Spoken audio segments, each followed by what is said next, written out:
السلام عليكم ورحمة الله وبركاته. في الفيديو ده هنبدأ نتكلم عن ويدجت من أهم الويدجتس اللي موجودة في فلاتر، ألا وهي الستاك. بس قبل ما نبدأ نتكلم عن الستاك خلينا نبدأ نتكلم عن الكولوم والرو، لأن هما مهمين برضو. الكولوم هي ويدجت برضو موجودة في فلاتر، بتخليني إن أنا أرتب العناصر تحت بعض. يعني تخيل إن دي مثلا شاشة وأبدأ أعمل كده، العناصر مثلا تتحط بالشكل ده كده، بشكل تحت بعض. اما الرو فهي برضو ويدجت موجوده في فلاتر، بتحط العناصر جنب بعض بشكل هوريزونتال بالشكل ده كده.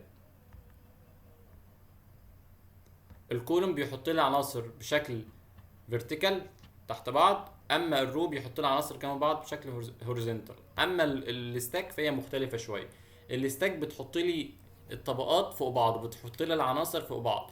يعني نفترض مثلا ان احنا دي السكرين بتاعتنا، دي الايميليتور مثلا بتاعنا. تخيل يا سيدي معايا مثلا عملنا كونتينر، فالكونتينر مثلا اتحط كده في اول ما بناه. جينا مثلا عملنا كونتينر تاني، فالكونتينر التاني هيتبنى جوه الكونتينر الاولاني فيعمل كده. تخيل مثلا تخيل مثلا جبنا كونتينر تالت بناه، يعني هيتبنى هنا. يبقى الفرق ان الستاك بيبدأ يبني العناصر فوق بعض، بيبدأ يبني العناصر فوق بعض، طبقة فوق طبقة فوق طبقة فوق طبقة.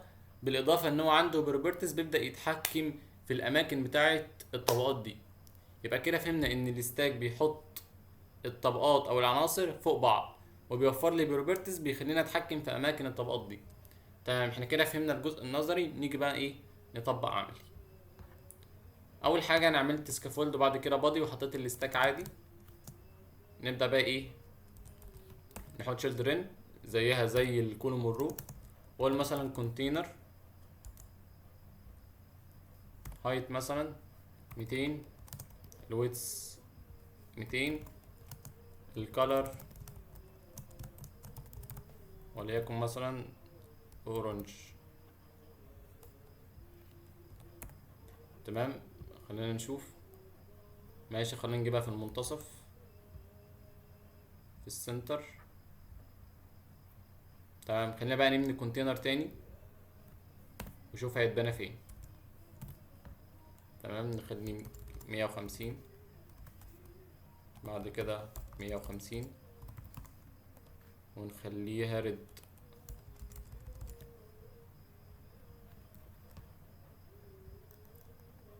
شوفوا اتبنى جوه الكونتينر التاني. يعني دلوقتي ده اول حاجه، ده اول طبقه اللي هو الكونتينر. بعد كده لما جيت ابني تاني كونتينر اتبنى فوق الكونتينر الاولاني. طب لو انا جيت عملت واحد تالت، لو عملت واحد تالت كده بالشكل ده كده، خلينا مثلا 100،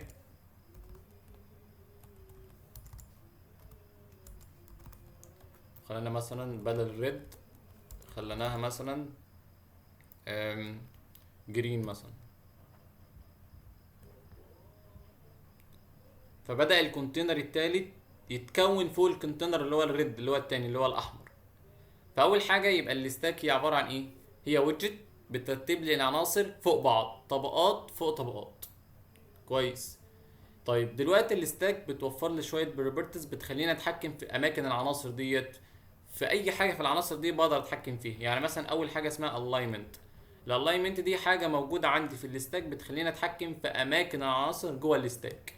يعني انا دلوقتي اول ما اكتب الاينمنت مثلا، واعمل مثلا الاينمنت دوت، بيبدا يظهر لي شويه اوبشنز ابدا اختار منهم. يعني انا دلوقتي عايزك ترتبهم من اول البوتوم رايت اللي هو مثلا هنا، التوب سنتر من هنا، البوتوم ليفت من هنا، السنتر يرتبهم لي من اول هنا. طب خلينا نشوف. البوتوم رايت هيبدا ان هو يرتبهم لي من هنا، يبداوا من هنا. فخلينا نشوف. تمام، طيب انا عايز البوتوم ليفت عكسها يبقى من هنا. كويس، طيب انا عايز مثلا السنتر اللي هو يبدا من اول هنا. وقيس على كده بقى باقي الاوبشنز اللي موجوده في الالاينمنت. يبقى الالاينمنت هي عباره عن بروبرتي موجوده في الستاك بتخلينا نتحكم في اماكن الاليمنتس او اماكن العناصر جوه الستاك. تمام، نيجي على تاني حاجه وهي الفت. يبقى دي كده شرحناها. نيجي بعد كده على الفت. بتاخد حاجه اسمها ستاك فيت، ونقول له مثلا اكسباند. تمام، خلينا نشوف. طب خلينا نشرح ونقول النتيجه دي ظهرت بناء عليه. اول حاجه الاكسباند هي بتخلي كل اليمنت موجود جوه الستاك ياخد المساحه الفاضيه للستاك. دلوقتي الستاك واخد اصلا البادي، يعني انا دلوقتي حاطط الستاك في البادي، فهو دلوقتي كل ده عباره عن ستاك. جميل. فانا دلوقتي لما اقول له ستاك فيت دوت اكسباند، دلوقتي بقول له اي عنصر عندك خليه ياخد المساحه بتاعه الستاك. طيب هو دي دلوقتي ليه الجرين هي اللي ظهرت؟ طب ليه مش الاورنج ولا الريد؟ سؤال حلو. اول حاجه احنا اتفقنا ان هي بتتبنى طبقات فوق طبقات. يعني اول حاجه جت الاورنج خدت المساحه بتاعه الستاك وبقت اورنج.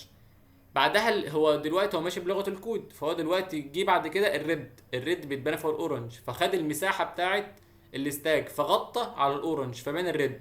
جه بقى الجرين اتبنى فوق الريد، يعني جه الجرين اتبنى فوق الريد فغطى عليه فخد المساحه بتاعه الستاك فهو اللي ظهر. يعني معنى كده يا باشمهندس ان انا لو لغيت الجرين الريد اللي هيظهر. خلينا نشوف. تمام. طب انا لو انا لغيت الكونتينر بتاع الريد ده هيظهر الاورنج اكيد. خلينا نشوف. تمام، يبقى نرجع زي ما كان. يبقى الستاك فيت دوت اكسباند بتخلي كل عنصر موجود جوه الستاك ياخد المساحه بتاعه الستاك الفاضيه بالشكل اللي احنا شفناه كده. طيب عندي ايه تاني؟ عندي حاجه اسمها لوزي تقريبا، هي بتخلي كل عنصر ياخد الويتس والهايت اللي انا مديهوله. يعني مثلا لا انت تزود ولا تمد الكونتينر ولا اي حاجه، هو الهايت والويتس ما تزودش عن كده. فده فايده الفيت او ستاك فيت دوت لوز او اكسباند. طيب خلينا نيجي على اللي بعد كده، الا وهي الكليب بيهافير والبوزيشن. بس خلينا نتكلم عن البوزيشن الاول علشان نستخدمها مع الكليب بيهافير. اول حاجه البوزيشن هي البوزيشن عباره عن ويدجت موجوده جوه موجوده جوه الستاك، بتخليني احط اي اليمنت موجود جوه الستاك في المكان اللي انا عايزه، اي مكان انا عايزه. يعني ايه؟ يعني انا دلوقتي مثلا نخلي ده مثلا 100 عشان تبقى واضحه في الشرح بالشكل ده كده. حلو. فانا دلوقتي والله انا عايز اخلي الكونتينر اللي هو الاحمر ده احطه في اي مكان عندي في الستاك، احطه هنا اخليه سايب مثلا من الطب مثلا مساحه براحتي. البوزيشن بتوفر لي كده. طب خلينا نشوف مثلا لو جينا عند الكونتينر التاني نقول ويدجت. احنا اتفقنا ان البوزيشن ويدجت مش بروبرتي موجوده في الستاك، هي ويدجت موجوده في الستاك. فنقول ويدجت البوزيشن بتوفر لي اربع حاجات: توب، بوتوم، ليفت، رايت. كويس. فانا دلوقتي مثلا انا عايز احط الكونتينر ده هنا مثلا، فدي فين؟ ده كده في البوتوم، في الاتجاه مين؟ اليمين. فانا اقول له بوتوم 0 رايت 0، فيبدا ان هو يتحرك هنا. طيب والله يا عم خالد انا عايز دلوقتي انا عايز اخلي الكونتينر ده يسيب من البوتوم مسافه شويه، فاجي اقول له مثلا سيب لي مسافه وليكن مثلا 10،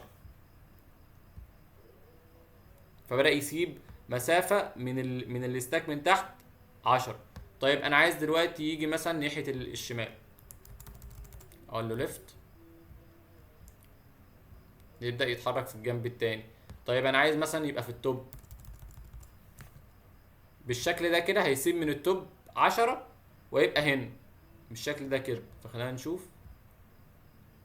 يبقى البوزيشن هي ويدجت موجوده جوه فلاتر بتخليني احط اي اليمنت موجود في الستاك في اي مكان انا عايزه، في اي مكان انا عايزه، في التوب، في البوتوم، في التوب ليفت، في التوب رايت، في البوتوم رايت، في البوتوم ليفت، في اي مكان انا عايزه مثلا يسيب مسافه مثلا من البوتوم 10 20 30 براحتي.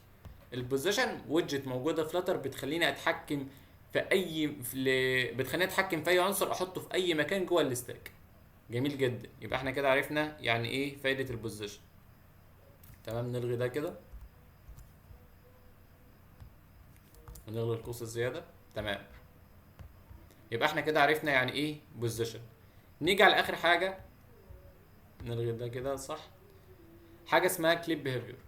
دلوقتي تخيل معايا دلوقتي لو انا عايز احط الكونتينر ده بره الستاك، اطلعه بره الستاك. طيب دلوقتي مثلا تخيل معايا ان انا دلوقتي عايز اطلعه بره الستاك. تعال نشوف مثلا، نعمل بوزيشن ونجيبه مثلا من ناحية الرايت مثلا، نخليه يطلع بره الرايت خالص او بره الستاك عن طريق الرايت مثلا. نكتب مثلا -50. حلو. حلو. فانا دلوقتي لما جيت انا اطلعه بره الستاك، هو الستاك ما طلعوش، يعني هو لا اخرك هنا، يعني بدأ قص المساحة. يعني تخيل معايا كده ان ده مثلا، خلينا نغير الالوان. تخيل مثلا معايا ان الستاك اهو. حلو. وانا دلوقتي جيت الاحمر ده، جيت دلوقتي عايز اعمله كده. ده معنى الكود بتاعي. يعني دلوقتي الرايت -50 بتخلي كده ده شكل الكود، المفروض ده شكل الكود، ولكن الستاك لا قصهولي، يعني هو لغى الكلام ده خالص وساب لي كده. طب انا دلوقتي لو عايز اتحكم في ان دلوقتي انا عايز ده يظهر، ماليش دعوه، انا مش عايزك تقصه. فبتيجي دور حاجه اسمها هنا ايه؟ الكليب بيهيفير. نيجي هنا كليب بيهيفير، اقول له كليب دوت نون، فيبدا اللي هو يظهروا لي عادي، ولا تقصه ولا اي حاجه. يعني انت دلوقتي الكليب بيهيفير دوت كليب دوت نل هي بتخليني ان انا اظهر لو في لو في مثلا كونتينر او اي حاجه اطلعها بره الستاك، بتخليه يظهر عادي من غير ما يقص منه حاجه. طيب انا دلوقتي عندي حاجه اسمها برضو ايه، كليب دوت هارد ايدج. لا دي بقى بتقصهولي، يعني دلوقتي لا انت اخرك الحدود بتاعه الستاك، لا تطلع بره ولا تتمدد ولا اي حاجه من الكلام ده، انت اخرك الحدود بتاعه الستاك. هتطلع هقصك، وده اللي بيحصل ده، وده اللي بيحصل هنا. فانا دلوقتي الهارد ايدج بتخليني ان انا اقص ال اي حاجه تطلع بره الستاك لحد الحدود بتاعتي، بس بحواف حاده علشان تحافظ على الشكل. في برضو نفس الكلام بتحصل هنا، اسمها حاجه اسمها ايه، انتي الاس. دي بتعمل نفس الكلام اللي بتعمله الهارد ايدج ولكن بحواف ناعمه، ومش هتظهر هنا. يعني انا دلوقتي بتظهر مع الاشكال الدائريه. فاحنا مثلا ممكن نغير في الكونتينر هنا مثلا، نخليه شكل دائري، وليكن مثلا نعمل ويدجت، نعمل مثلا ايه، كليب مثلا اوفال. تمام. ونعمل هوت. تمام، بدأ يظهر. فهي باينه ان الحواف اصلا ناعمه، فبتحافظ، هي بتظهر ناعمه وبتبان اكتر مع الاشكال الدائريه اللي شبه كده. فدي في ايه، فدي فايده الكليب دوت انتي الاس. في واحده كمان اسمها انتي الاس ويز سيف لاير، دي زيها بالظبط، بتعمل نفس الكلام، بس هي بتزود لاير، بتزود لاير بتاخد من البيرفورمانس بتاعت الابلكيشن، يعني بتقلل من البيرفورمانس. يبقى احنا كده اتكلمنا على كل حاجه موجوده في الستاك. اتكلمنا ان الستاك هو عباره عن ويدجت بترتب لي الطبقات فوق بعض، واتكلمنا عن الالاينمنت اللي هي بترتب لي او بترتب لي العناصر جوه الستاك، الاماكن بتاعتها، الفيت، الكليب بيهافير، البوزيشن، وهي مش بروبرتي موجوده جوه الستاك، هي ويدجت انسايد ستاك، ويدجت موجوده جوه الستاك بتخليني اتحكم في مكان، في اي مكان احط فيه العناصر بتاعتي. ان شاء الله يكون الفيديو ده يكون مفيد، وان شاء الله يكون غطينا كل حاجه موجوده في الستاك، ونشوفكم الفيديو الجاي ان شاء الله. السلام عليكم.